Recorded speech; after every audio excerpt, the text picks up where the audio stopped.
বলেন ওয়ালা তাহিনু ওয়ালা তাহজানু ওয়া আনতুমুল আ'লাউনা ইন কুনতুম মুমিনিন। আল্লাহ তাআলা বলেন যদি ঈমানদার হও তোমার কোনো চিন্তা নাই, ভয় নাই, আমি আল্লাহ ঈমানদারদের বিজয় দান করব।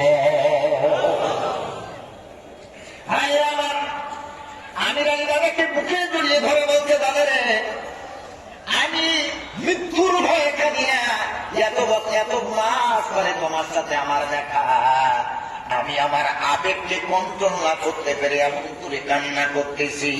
আব্দুল্লাহ বলে, ভাই রে, আজ একটা দিন আমাদের হাতে, আর আমাদের কাছে সময় নেই, কান্নার সময় নাই। আয় আমির আলী, আয়, দুজন মিলে আল্লাহর কাছে দোয়া করি। আয়, যেই নবীর সম্মান বাঁচাতে গিয়ে জীবন দিতে চলেছে, ওই নবীকে একবার স্বপ্নে দেখতে চাই। আব্দুল্লাহ আল্লাহর কাছে হাত তুলেছে, জেলারে ঘরে, তোমার নবীর সম্মান বাঁচাতে ফাঁসির দড়িতে ঝুলবো দুই ভাই। যেই নবীর সম্মান বাঁচানোর জন্য পাকিস্তান থেকে কলকাতায় এসেছি, আল্লাহ সেই মায়ার নবী, নূরের নবী, তারে একটু দেখা।